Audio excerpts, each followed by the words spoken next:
जीवन में जब जब दुख का अनुभव होगा, दिक्कत आएगी,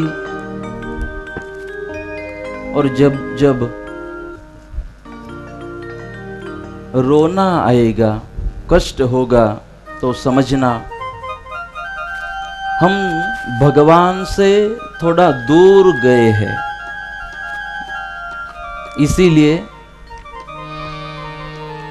दुख, संकट और हम रो रहे हैं। जब तक भगवान के साथ रहने की कोशिश होगी, भगवान के साथ रहने की तैयारी करोगे, रखोगे, तब तक सुख ही सुख। और भगवान से थोड़ा दूर जाने की कोशिश करोगे और दूर जाओगे तो रोना पड़ेगा और कष्ट भी सहन करने पड़ेंगे। इसीलिए, और क्योंकि जीवन में दुख का कारण समझना बहुत जरूरी है। जब दुख आता है ना, पहली बात, दुख आने के बाद पहला दोष हम देते हैं भगवान को। जब भी दुख आएगा ना, हम बात क्या करेंगे? भगवान तूने ये दुख क्यों दिया? देखो, आप खुद के साथ बात करो। जब दुख आएगा ना, कहते हो भगवान ये दुख क्यों दिया, और जब सुख आएगा ना, फिर कितनी मेहनत की, सुबह से लेकर शाम तक, पता नहीं रात्रि के 11-11 बजे तक हम दौड़ते रहे, इसीलिए अच्छे दिन देखने मिले। कुछ बुरा हुआ तो भगवान ने किया, अच्छा हुआ तो मैं ही नहीं किया। चलो ठीक है, कुछ बुरा होने के बाद अगर भगवान को आप दोष देते हो तो अच्छा भी तो होता है जीवन में, तब भगवान को धन्यवाद देना भी सीख जाओ। और जब जब दुख आता है, उसका कारण हमारा स्वभाव ही है। भगवान को दोष देना छोड़ दो कि भगवान तूने ये क्यों किया, क्योंकि भगवान तो देता ही नहीं है। भगवान तो हमसे प्यार करता है, लेकिन दुख का कारण भगवान को मत बनाओ। दुख का कारण ढूंढने की हम कोशिश करें तो आपको उत्तर मिलेगा, दुख का कारण ना तो भगवान है, ना तो हमारा पड़ोसी है, ना तो हमारा कोई दुश्मन है। दुख का कारण है तो हमारा स्वभाव। दुश्मन भी नहीं है दुख का कारण, संकट का कारण हम खुद है। हम खुद को दोष दे कि हां कुछ तो खामी है, इसलिए दुख आया। क्योंकि जीवन में हम देखें ना, तो किसी और चीज से हम परेशान नहीं है जितना स्वभाव के कारण है। ग्रह कितने हैं? 9 ग्रह है। 9 ग्रह किसी को कुछ भी तकलीफ नहीं करते। जिस दिन 9 में से कोई एक ग्रह आपको तकलीफ करेगा, परेशान करेगा, भगवान उस ग्रह का जो खाता है बंद कर देगा। क्योंकि भगवान ने प्राणियों, जो प्राणी बनाए, जीव बनाए, उसको जिस चीज से तकलीफ हुई उस चीज को खत्म किया है भगवान ने। हिरण्यकश्यप था, हिरण्याक्ष था, मधुकैटभ थे, शंकासुर था, खत्म कर दिया। जीवों को तकलीफ हो रही थी, सृष्टि में तकलीफ हो रही थी, इसलिए कुछ भी तकलीफ करने वाली अगर चीज होगी तो भगवान देख लेंगे उसको। इसलिए 9 ग्रह हमारे लिए काम कर रहे हैं।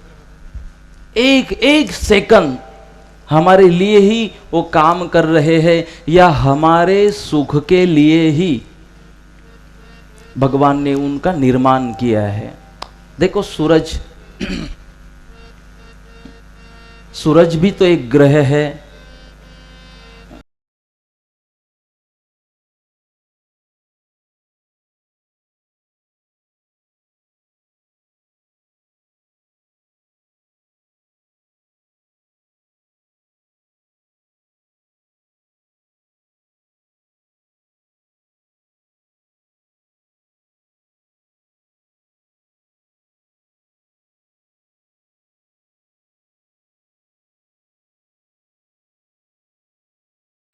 अगर सूरज ना होता, सूरज न उगे तो, सूर्योदय हुआ ही नहीं तो सोचो क्या क्या होगा। लेकिन सूरज के कारण ही ये सृष्टि जी पा रही है। जैसे सूरज का कार्य है वैसे ही पूरे पूरे नौ ग्रह का भी कार्य है। इसीलिए नौ ग्रह को दोष देने में कोई फायदा ही नहीं, लेकिन नौ ग्रह की हम पूजा जरूर करें, नौ ग्रह को हम वंदन जरूर करें, क्योंकि हमारी संस्कृति ने कहा किसी के उपकार अगर लेते हो तो धन्यवाद देना भी सीख जाओ। इसीलिए अगर इतने उपकारी नौ ग्रह के हो गए तो उनका पूजन करके धन्यवाद करना भी सीखना जरूरी है। लेकिन अगर कहोगे कि नौ ग्रह के दोष है तो कुछ ना कुछ तो शांति जरूर करनी होगी, तो नौ ग्रह का कोई दोष होता ही नहीं है, वो आपका खराब करना ही नहीं चाहते। बात करते हैं शनिदेव की, तो मुझे खुद अनुभव है, जिस दिन से मेरी कुंडली में 7.5 आई ना, उसी दिन से मैं कुछ कर पा रहा हूं, उसी दिन से कुछ कर पा रहा हूं।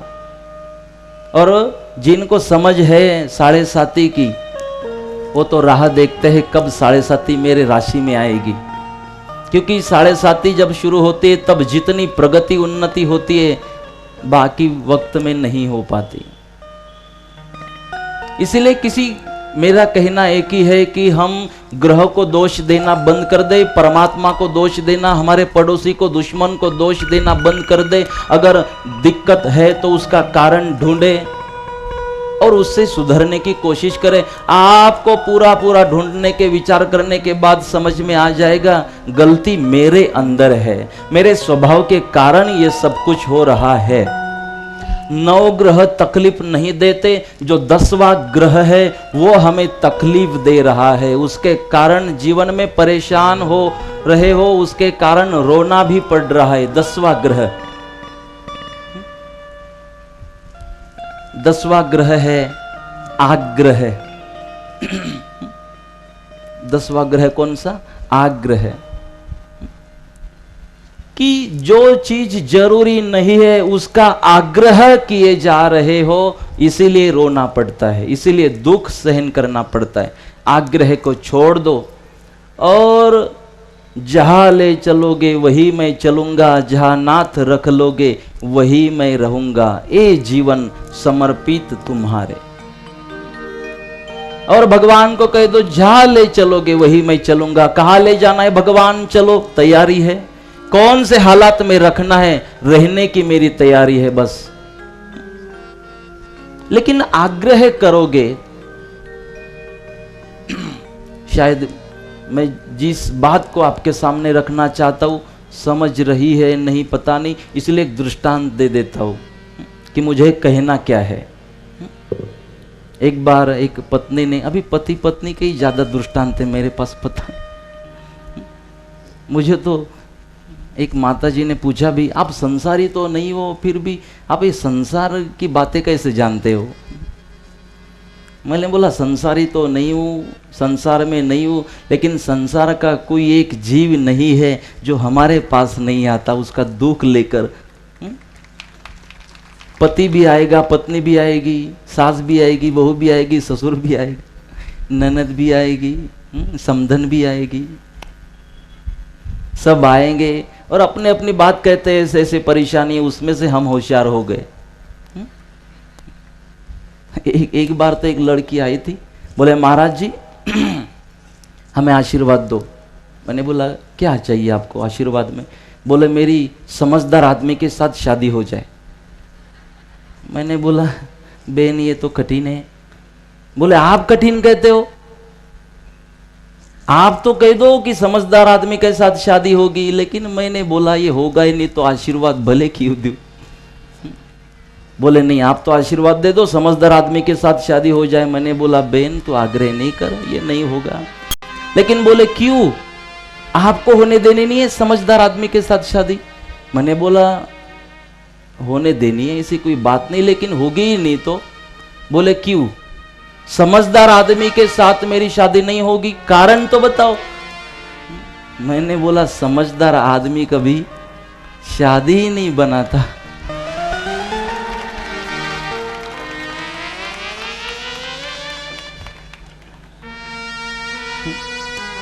गुस्सा मत करना मेरे ऊपर,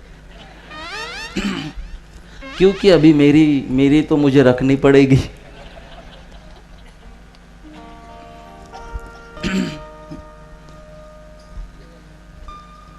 इसलिए आप ना समझो, इसका अर्थ ऐसे नहीं होता। ये तो एक मस्ती थी, मजाक थी, आपकी मुस्कुराहट के लिए हमने बात की। दुख मत लगाना, और लगा भी लोगे तो क्या होगा।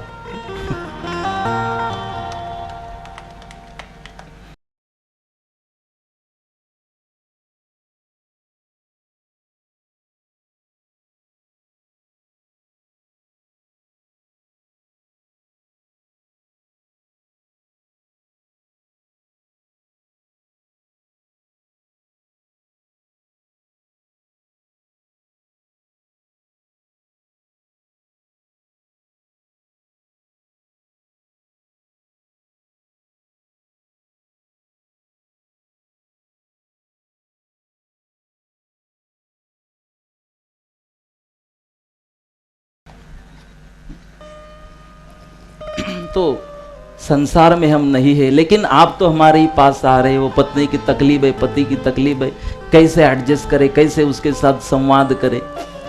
तो इससे हम शाने हो गए और पता चला कि बाप रे, संसार से दूर ही भले। तो पति पत्नी, एक बार पत्नी ने बहुत आग्रह किया कि शादी होने के बाद आज तक मुझे आप कहीं घुमाने नहीं ले गए, क्यों? घर से बाहर ही नहीं निकला, कहीं घुमाने नहीं ले गए। पति ने कहा अपनी परिस्थिति नहीं है, लेकिन मुझे घुमाने ले जाओ। तो कैसे घूमना है आपको? बोले प्लेन में। पति ने कहा शांति रख, पूरा घर बेचना पड़ेगा। कहा प्लेन से प्रवास कर रही हो, कोई जरूरत नहीं है ऐसे आग्रह करने की, अपने हिसाब से रहे। बोले चलो फिर ट्रेन की सफर कराओ, चलेगा? बोले ठीक है, ट्रेन में ले जाते आपको। तो फिर पत्नी ने माना ही नहीं, इसलिए पति तैयार हो गए, काम धाम छोड़ के उसको घुमाने निकले।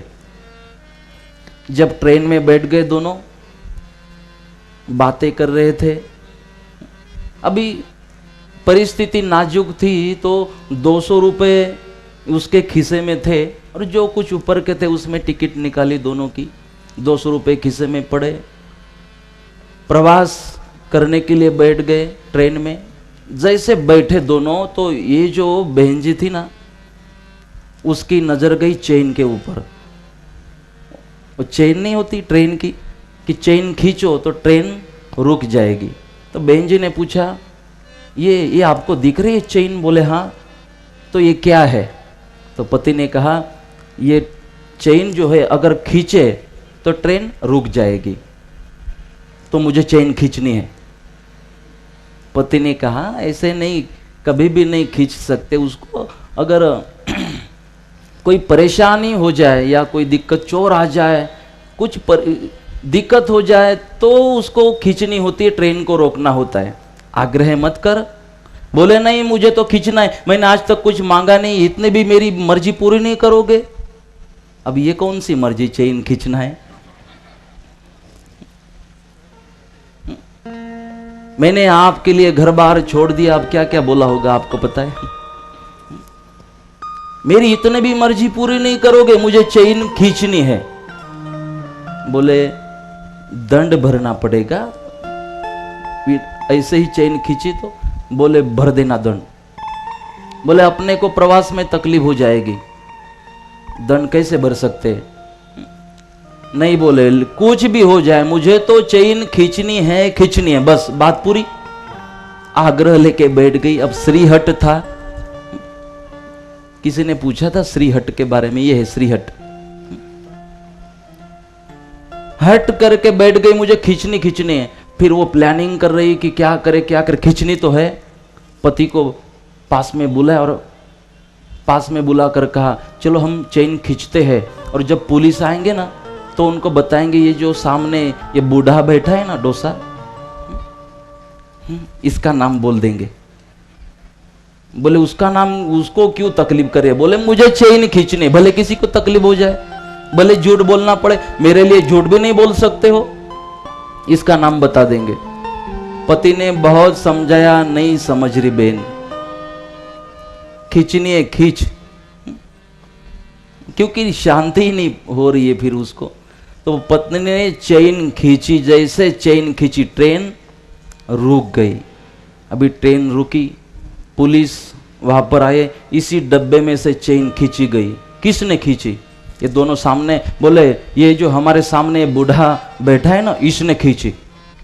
पुलिस ने कहा क्यों दादाजी, आपने चेन खींची ट्रेन की? बोले हाँ।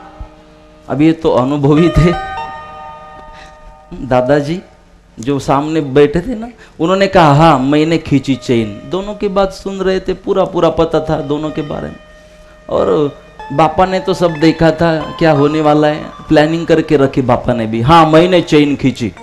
बोले बापा, दादाजी क्यों चेन खींची आपने? बोले आप कोई बंदोबस्त भी नहीं रखते हो ट्रेन में, चोर घुस जाते हैं, कितनी तकलीफ करते हैं। अभी जब इसने बताया था ना पत्नी ने कि इसका नाम बोल देंगे, तब इन्होंने प्लानिंग की।